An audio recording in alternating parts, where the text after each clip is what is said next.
এক mafia corrupt অফিসারদের দিয়ে এক সাধারণ মার্শাল আর্ট টিচারকে মারানোর চেষ্টা করছিল, কিন্তু সে জানত না এটিই হবে তার জীবনের সবচেয়ে বড় ভুল।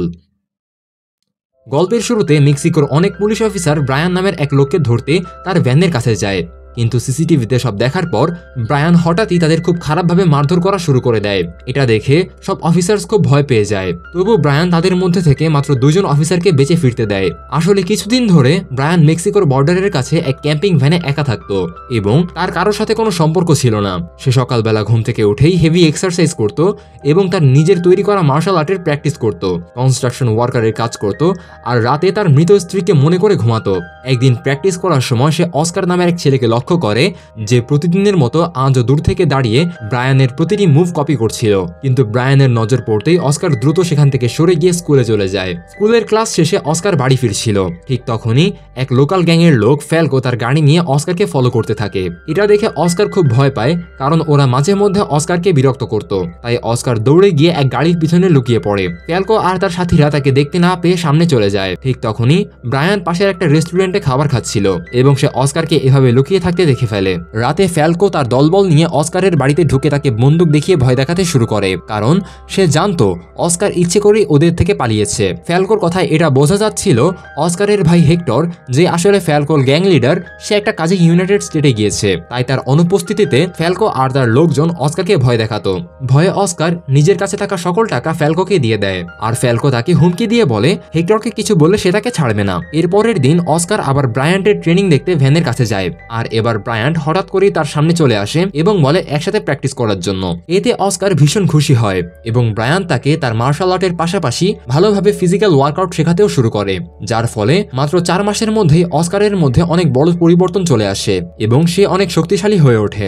একদিন অস্কার ব্রায়ানের ভ্যানে তার স্ত্রীর ছবি দেখে, যা দেখে অস্কার তার সম্পর্কে জানতে চাইছিল, কিন্তু সে তখন সেই প্রশ্ন না করে এটা জিজ্ঞাসা করে ব্রায়ান তাকে মার্শাল আর্ট কেন শেখাচ্ছে। এবার ব্রায়ান তাকে জানায় সেদিন সে অস্কারকে ওই গ্যাংওয়ালাদের কাছ থেকে লুকাতে দেখেছিল, আর অস্কার চাইলেই সহজে তাদের মোকাবেলা করতে পারে। এতে অস্কার বলে দেয় আসলে ওই গ্যাং তার ভাই হেক্টরের, কিন্তু তবুও তারা তাকে প্রায় বিরক্ত করে। এটা বলার পর অস্কার ব্রায়ান্টের সাথে বাইরে প্র্যাকটিস করছিল। ঠিক তখনই ফ্যালকো আর তার দলবল সেখানে আসে, কিন্তু এবার তাদের সঙ্গে তাদের ভাই হেক্টর ছিল, যে কিনা ইউএস থেকে ফিরে এসেছে। হেক্টরকে দেখে অস্কার খুব খুশি হয় এবং দুজনে পরস্পরকে জড়িয়ে ধরে কথা বলতে থাকে। ওই সময় হেক্টরের চোখ ব্রায়ানের উপর পড়ে এবং তার খুব অদ্ভুত লাগে, কারণ ব্রায়ানকে দেখতে অনেকটা পুলিশ অফিসারের মতো। এই কারণে সে অস্কারকে বলে ব্রায়ানের থেকে দূরে থাকতে এবং তাকে সাথে নিয়ে একটি ফ্লাইট ক্লাবে চলে যায়, যাতে অস্কার ব্রায়ানের কাছে না গিয়ে ক্লাবেই ফাইটিং শিখতে পারে। সেখানে অস্কারের প্রথমবার দেখা হয় ম্যারিসলের সাথে, যে আসলে ক্লাব মালিকের মেয়ে ছিল। অস্কার যখন অ্যাডমিশনের কথা বলে, ম্যারিসল তাকে বয়সে ছোট হওয়ার কারণে অ্যাডমিশন দিতে অস্বীকার করে। অস্কার রাজি হয়ে যায়, কিন্তু ম্যারিসলের সাথে কথা বলতে থাকে এবং ধীরে ধীরে তারা বন্ধু হয়ে যায়। এদিকে হেক্টর অনেকদিন পর ইউএস থেকে ফিরেছে, তাই রাতে সে একটা গ্র্যান্ড পার্টি দেয়, যেখানে তার পুরো গ্যাং এবং অনেক মেয়েরা উপস্থিত ছিল। সেখানে অস্কারও ছিল, কিন্তু ফ্যালকোকে দেখে তার খুব খারাপ লাগছিল, তাই সে হেক্টরের সামনে অজুহাত করে সেখান থেকে বেরিয়ে যেতে চাইছিল। কিন্তু হেক্টর তাকে যেতে দেয় না, কারণ সে মনে করছিল অস্কার সেখান থেকে বেরিয়ে আবার ব্রায়ানের কাছে চলে যাবে। তাই অস্কার না চাইলেও পার্টিতে থাকতে হয়। কিছুক্ষণ পর তারা সবাই ক্লাবে চলা আন্ডারগ্রাউন্ড ফাইটিং দেখতে থাকে। একজন ফাইটার সব ম্যাচ জিতছিল এবং তার সামনে কেউ দাঁড়াতেই পারছিল না, এমনকি তার বিরুদ্ধে লড়তে কেউ রিংয়ে উঠতেও রাজি হচ্ছিল না। এটা দেখে অস্কার নিজেই রিংয়ে উঠে যায়, যেখানে সে ব্রায়ান্টের শেখানো কৌশলগুলোর মাধ্যমে সেই ফাইটারের সাথে লড়তে যাচ্ছিল। শুরুতে হেক্টর এবং অন্যান্য সবাই ভেবেছিল অস্কার নিশ্চয়ই ওই ফাইটে মারা যাবে, কিন্তু হয় ঠিক তার উল্টো। ব্রায়ানের শেখানো মাত্র কয়েকটা মুভেই অস্কার সেই ফাইটারকে মাটিতে ফেলে দেয়। এতে সবাই খুব অবাক হয়ে যায়, এমনকি হেক্টরও খুব খুশি হয়, কারণ তার ছোট ভাই এমন কিছু করে দেখালো যা বড় বড় ফাইটারও করতে পারেনি। লড়াইয়ে জেতা সব টাকা অস্কার হেক্টরকে দিয়ে দেয় এবং সেখান থেকে বেরিয়ে যায়। সেদিন ফ্যালকো অস্কারকে দেখে বুঝে গিয়েছিল যে এখন থেকে অস্কারকে বিরক্ত করা মানে নিজের মৃত্যুকে ডেকে নেওয়া। এরপরের সকালে পাইরো নামের এক লয়ার গলফ খেলছিল, তখন কেউ তাকে একটি কল করে একটি ভিডিও পাঠায়। ভিডিও দেখেই পাইরো সোজা জেলে গিয়ে একটা বড় মাফিয়া বস সনির সাথে দেখা করতে যায়। সে সনিকে ওই ভিডিও দেখায় যেখানে অস্কার ওই ফাইটারের সাথে ব্রায়ানের কৌশলে লড়ছিল।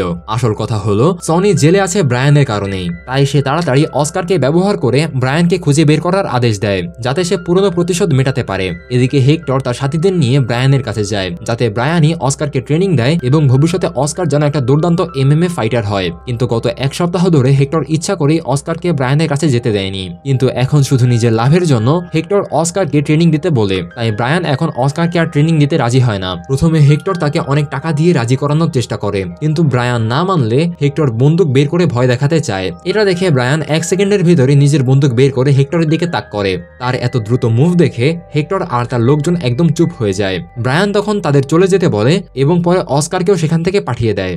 তাই অস্কার হেক্টরের সাথে আবারও ম্যারিসোলের কাছে যায়। সেখানে অস্কার ম্যারিসোলের সাথে কথা বলছিল। ঠিক তখনই ইভান এবং ভেলাদ নামের দুজন লোক আসে, যারা অস্কারকে খুঁজতে এসেছে। তারা অস্কারকে বক্সিং ক্যারিয়ারে এগিয়ে নিয়ে যেতে চায়। সেই বিষয়ে কথা বলতে বলতে ইভান অস্কারকে ব্রায়ানের ছবি দেখায় এবং তার সম্পর্কে জানতে চায়। এদের এই আচরণ দেখে হেক্টর বুঝে যায় ওরা আসলে বক্সিং প্রমোটর না, বরং হিটম্যান ছিল, যারা হয়তো ব্রায়ানের কোনো ক্ষতি করতে চায়। তাই অস্কারকে বাঁচাতে হেক্টরই তাদের সঙ্গে কথা বলতে শুরু করে এবং বলে তারা ব্রায়ান নামের কাউকে চেনে না। এই কারণে ভ্লাদ এবং ইভান সেখান থেকে চলে যায়। কিন্তু তাদের চলে যাওয়ার পর অস্কার আর হেক্টর দুজনই ব্রায়ানকে নিয়ে অনেক চিন্তায় পড়ে যায়, কারণ ব্রায়ান আসলে একজন ভালো মানুষ ছিল এবং তার যদি কোনো ক্ষতি হয় তাহলে সেটা শুধু অস্কারের ফাইটিং ভিডিওর কারণেই হবে। তাই তারা দুজনেই সিদ্ধান্ত নেয় যে তৎক্ষণাৎ ব্রায়ানের কাছে গিয়ে সবকিছু জানাবে।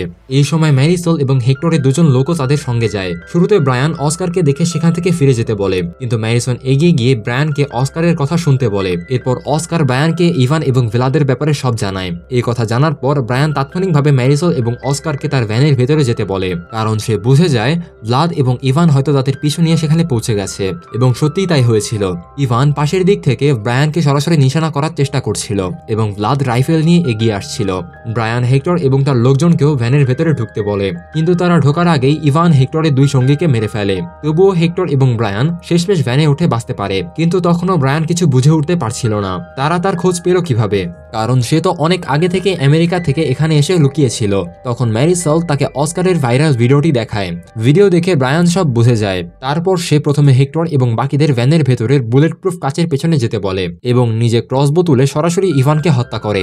এটা দেখে ভ্লাদ রেগে যায়, তাই সে গ্যাসোলিন নিয়ে ব্রায়ানের ভ্যান চালাতে যেতে থাকে। কিন্তু কিছু করার আগেই ব্রায়ান ক্রসবো নিয়ে তার দিকে তাক করে। এটা দেখে ভ্লাদ আগে গ্যাসোলিন ক্যান ছুঁড়ে মারে, তারপর ব্রায়ানের সাথে লড়তে শুরু করে। কিন্তু ব্রায়ান এর টেকনিকের সামনে কেউ টিকতে পারে না। তাই ব্রায়ান তাকে খারাপভাবে মারধর করে এবং তার উপর পুরো গ্যাসোলিন ঢেলে দেয় এবং বলে যদি ভ্লাদ না বলে কে তাকে ব্রায়ানকে মারতে পাঠিয়েছে তাহলে সেও তাকে মেরে ফেলবে। কিন্তু তবুও ভ্লাদ কিছু বলে না, বরং নিজেই আগুন লাগিয়ে আত্মহত্যা করে।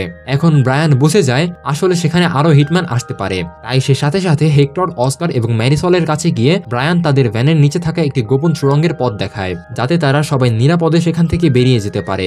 সেই পথ দিয়ে যেতে যেতে ব্রায়ান হেক্টরকে জানায় যে আগে সে নিজেও FBI এর জন্য কাজ করত। সেই সময় তাদের শহরের পুলিশ ছিল জেনারেল সনি, কিন্তু তখন থেকেই সনি এতটা করাপ্ট ছিল যে অস্ত্র, ড্রাগস বিক্রি করার পাশাপাশি মানুষকেও দাস হিসেবে বিক্রি করত। এইসব জানার পরেই ব্রায়ান তার পুরো গ্যাংকে ধরিয়ে দেয় এবং সনিকে জেলের ভেতরে পাঠিয়ে দেয়। এই কারণেই সনি তার থেকে প্রতিশোধ নিতে চায়। জেলে বসেও সনিকে 5 স্টার ফ্যাসিলিটিস দেওয়া হতো, কারণ বড় বড় অফিসারদের ঘুষ দেওয়ার জন্য তার কাছে প্রচুর টাকা ছিল। এইসব বলার পরে ব্রায়ান তার ওয়াইফের ব্যাপারে বলে আসলে সে এখনো বেঁচে আছে। একসময় সনির লোকজন তাকে অপহরণ করে ব্রায়ানকে মেরে ফেলতে চেয়েছিল। যদিও ব্রায়ান তাকে বাঁচাতে পেরেছিল, তবুও তার সেফটির জন্য তাকে নিজের স্ত্রীকে দূরে পাঠাতে হয়েছিল এবং ঝগড়া নাটক করে মেক্সিকোতে লুকিয়ে আসতে হয়েছিল। তারপর থেকেই কেউ ব্রায়ানের খোঁজ জানতো না, এজন্যই সে কারোর সাথে কথা বলতো না। এরপর ব্রায়ান হেক্টর, অস্কার এবং ম্যারিসোলকে সুড়ঙ্গ দিয়ে বের করে দিয়ে নিচে আবার ভ্যানে ফিরে আসে এবং সিসিটিভি দেখতে থাকে। অনেক করাপ্ট পুলিশ অফিসার তার ভ্যান ঘিরে ফেলেছে, যারা সনির কথা মতো তাকেই ধরতে এসেছে। কিন্তু ব্রায়ান লড়াইয়ের জন্য পুরো প্রস্তুত ছিল। সে রাইফেল দিয়ে অনেক অফিসার্সকেই মেরে ফেলে। তার মুভস দেখে অনেকেই ভয় পেয়ে যায়, কেউ বুঝতে পারছিল না কি করবে। শেষমেশ মাত্র 2 জন অফিসার বেঁচে থাকে। তাদের সামনে আসার পরেও ব্রায়ান তাদের শুধুমাত্র ওয়ার্নিং দিয়ে চলে যেতে বলে। ভয়ে তারা সেখান থেকে পালিয়ে যায়। পরের দিন হেক্টর তার কিছু লোক নিয়ে ব্রায়ানের সাথে দেখা করতে এলে দেখে ভ্যানের কাছে ব্রায়ান নেই। সে পুরো জায়গাটা এমনভাবে পরিষ্কার করেছে যেন গত রাতে কিছুই ঘটেনি। হেক্টর এরপর অস্কার এবং ম্যারিসোলকে ব্রায়ানের চলে যাওয়ার ব্যাপারে জানায়। এই কথা শুনে তাদের দুজনেরই খুব খারাপ লাগে। ব্রায়ানের নিরাপত্তার জন্য এটাই সঠিক সিদ্ধান্ত। তাই অস্কার সিদ্ধান্ত নেয় আগামী দিনে ব্রায়ানের শেখানো মুভগুলো সে প্রতিদিন প্র্যাকটিস করবে এবং ম্যারিসোলকে নিয়ে সেখান থেকে চলে যায়। এর কিছুদিন পর হঠাৎ করে হেক্টর হেক্টরের টিমের অনেক সদস্য একের পর এক নিখোঁজ হতে শুরু করে, যাদের খোঁজ করতে গিয়েই হেক্টরকে অ্যালেক্স নামের এক পুলিশ অফিসার ধরে ফেলে। সে আসলে সনির জন্য কাজ করত।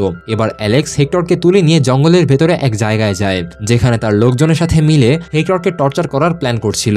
আর হেক্টরের বাঁচার একটাই রাস্তা ছিল ব্রায়ানের সম্পর্কে অ্যালেক্সকে সব বলে দেওয়া। কিন্তু হেক্টর তাও ব্রায়ানকে চেনার কথা অস্বীকার করে। এতে অ্যালেক্স রেগে গিয়ে তার এক সাথীকে বলে হেক্টরের কান কেটে ফেলতে, কিন্তু সে কিছু করার আগে একটা গুলির শব্দ শোনা যায় আর অ্যালেক্সের সেই মানুষটা সেখানেই মারা যায়। এটা দেখে অ্যালেক্স সঙ্গে সঙ্গে হেক্টরকে গান পয়েন্টে করে নেয়, কারণ সেখানে ব্রায়ান এসে উপস্থিত হয়েছিল এবং হেক্টরকে ছেড়ে দিতে বলছিল। কিন্তু অ্যালেক্স কথা না শোনায় ব্রায়ান তাকে হেডশট দিয়ে শেষ করে দেয়। এরপরই ব্রায়ান আর অ্যালেক্স এর বাকি লোকজনের মধ্যে ভয়ঙ্কর ফাইট শুরু হয়ে যায়। ব্রায়ান আরো কয়েকজনকে মেরে ফেলে, তবে তার এমন শেষ হয়ে যায়। তাই সে দৌড়ে একটা উঁচু জায়গায় চলে আসে। অ্যালেক্সের লোকরাও তাকে বড় বড় ছুরি দিয়ে মারার চেষ্টা করছিল, কিন্তু ব্রায়ান একে একে সবাইকে শেষ করে দেয়। এসব শেষ করে ব্রায়ান ফিরে আসে হেক্টরের কাছে। হেক্টর ব্রায়ানের ফাইটিং স্কিলের প্রশংসা করে এবং তার জীবন বাঁচানোর জন্য তাকে ধন্যবাদ জানায়। এরপর তারা দুজনে ম্যারিসল এবং অস্কারের কাছে যাওয়ার প্ল্যান করে। ওদিকে ম্যারিসল এবং অস্কার তখন আবারও ব্রায়ানের ভ্যানের কাছে এসে পৌঁছেছিল। হঠাৎই সেখানে FBI এর একটি টিম পৌঁছে যায়। তাদের দেখে অস্কার ভাবে এরাও নিশ্চয়ই ব্রায়ানকে মারতে এসেছে, তাই সে তাদের সঙ্গে লড়তে শুরু করে দেয়। কিছু অফিসারকে সে হারালেও একজনকে কিছুতেই হারাতে পারছিল না, কারণ সেও ঠিক ব্রায়ানের মতো করে ফাইট করতে জানত। অবশেষে সেই অফিসার নিজের মাস্ক খুলে নিজের নাম বলে এরিক, যিনি আসলে ব্রায়ানের বন্ধু, আর সে ব্রায়ানকে সাহায্য করতেই এসেছিল। এটা জানার পরে অস্কার লড়াই থামিয়ে দেয় আর এরিকই দায়িত্ব নেয় অস্কার এবং ম্যারিসলকে নিরাপদ জায়গায় পৌঁছে দেওয়ার। তাই সে তাদের নিজের টিমের গাড়িতে তোলে। কিন্তু পথে অস্কার বুঝতে পারে এরিক আসলে শুধু ব্রায়ানের ফ্রেন্ড সেজে এসেছে। সত্যিকারে সে নিজেও ব্রায়ানকে মারতে চাইছিল। তাই অস্কার চুপচাপ নিজের ফোন দিয়ে হেক্টরকে কল করে সব জানিয়ে দেয়। এটা শুনে ব্রায়ান সঙ্গে সঙ্গে হেক্টরকে গাড়ি ঘুরিয়ে আনতে বলে, কিন্তু এর মধ্যে এরিক বুঝে যায় অস্কারের চালাকি। তাই সে অস্কারের ফোন কেড়ে নিয়ে গাড়ির বাইরে ছুড়ে ফেলে দেয়। এদিকে পিরো তখন পৌঁছে গেছে ডন ওয়ালসের কাছে, যে আসলে হেক্টরেরই বস ছিল এবং সব টাস্ক হেক্টরকে সেই দিত। পিরো তাকে টাকা পয়সার লোভ দেখিয়ে হেক্টরকে তার বাড়িতে ডাকার জন্য বলে। কিছুক্ষণ পর এরিক, অস্কার এবং ম্যারিসলকেও সেখানে নিয়ে পৌঁছে যায়। বাচ্চাদের দেখে প্রথমে ডন এই কাজ করতে অস্বীকার করে, কিন্তু পিরো তাকে হুমকি দেয় যে তার সব কালো কারবার কোর্টে প্রমাণ করে তাকে জেলে পাঠিয়ে দেবে। তখন ডন রাজি হয়। এর বদলে ডনকে $20 মিলিয়ন দেওয়ার কথা ছিল। ডন তখন এরিককে বলে অস্কারকে একটা ফোন দিতে, যাতে সে হেক্টরকে কল করে ডনের বাড়িতে ডাকতে পারে। অস্কার তাই করে। এরপর এরিক অস্কারকে ম্যারিসল সহ বেসমেন্টে আটকে রাখে। এদিকে ব্রায়ান আর হেক্টর অস্কার এবং ম্যারিসলের লোকেশন জেনে যায়। তাই হেক্টরের বাকি টিম নিয়ে তারা একটি প্ল্যান বানায় এবং ডনের বাড়ির দিকে রওনা দেয়। সেখানে পৌঁছে হেক্টরের লোকজন এরিক, পিরো আর ডনের লোকদের উপর ফায়ারিং শুরু করে দেয়। এতে ডনের অনেক লোক মারা যায় আর তাদের মনোযোগ বাইরে চলে যায়। এই সুযোগে ব্রায়ান এবং হেক্টর পেছন দিক দিয়ে ডনের বাড়িতে ঢুকে পড়ে। ঢুকেই ব্রায়ান আবার তার ডেডলি মোডে চলে যায় আর হেক্টর একে একে সবাইকে ধ্বংস করতে থাকে। ওদিকে বেসমেন্টে থাকা অস্কার বুঝে যায় যে ব্রায়ান এবং হেক্টর চলে এসেছে, তাই সামনে থাকা এক গার্ডকে সে আক্রমণ করে মেরে ফেলে। কিন্তু ম্যারিসলকে ছাড়ানোর আগেই আবার এরিক সেখানে এসে অস্কারের সঙ্গে লড়তে শুরু করে। এদিকে ব্রায়ান এবং হেক্টর বাইরে থাকা সব গার্ডকে শেষ করে ডনের বাড়ির ভেতরে ঢুকে পড়ে। কিন্তু ঠিক তখনই এরিক অস্কারের দিকে একটা রাইফেল তাক করে মেরে ফেলতে চায়, কিন্তু সে গুলি চালানোর আগেই ম্যারিসল পাশ থেকে পিস্তল তুলে নিয়ে এরিকের পায়ে গুলি করে দেয়। ঠিক সেই মুহূর্তে ব্রায়ানও সেখানে এসে পৌঁছে যায়। তারপর অস্কার এবং ম্যারিসলকে সাথে নিয়ে সে বের হতে যাচ্ছিল। ঠিক তখনই বাইরে থেকে ডন তাদের গান পয়েন্টে আটকানোর চেষ্টা করে, কিন্তু ঠিক সেই মুহূর্তে পেছন থেকে হেক্টর গুলি করে সেই ডনকে মেরে ফেলে। এর সঙ্গে সঙ্গে ব্রায়ান এবং হেক্টরের লড়াই জিতে যায়। রাত হয়ে আসতেই সেখানে FBI এর টিম এসে যায়। সাথে আসে ব্রায়ানের স্ত্রীও, যে নিজেও FBI তে কাজ করত। এতদিন পর ব্রায়ানকে দেখে সে ভীষণ খুশি হয়ে যায়। এদিকে ব্রায়ান ও তার নিজের স্ত্রীকে নিয়ে নিরাপদে থাকতে চায়, তাই সে FBI অফিসারদের পোশাক পরে হেক্টরের লোকদের সঙ্গে সনির কাছে চলে যায়। তারা সনিকে শেষ করতে পুরোপুরি প্রস্তুত ছিল, কিন্তু সত্যি কি তারা তাকে মেরে ফেলবে নাকি ব্রায়ান শুধু তাকে ভয় দেখিয়ে ছেড়ে দেবে? এই প্রশ্নের জবাব ডিরেক্টর দর্শকদের পয়েন্ট অফ ভিউর উপর ছেড়ে দিয়েছেন। আপনার যেটা মনে হয় অবশ্যই কমেন্ট সেকশনে জানাবেন। আর এভাবেই এই গল্পটা শেষ হয়ে যায়। বন্ধুরা, গল্পটা কেমন লাগলো জানাতে ভুলবেন না। ভিডিওটি লাইক করুন আর চ্যানেলটি সাবস্ক্রাইব করতে ভুলবেন না। দেখা হচ্ছে পরের ভিডিওতে। ততক্ষণ পর্যন্ত টাটা, গুড বাই।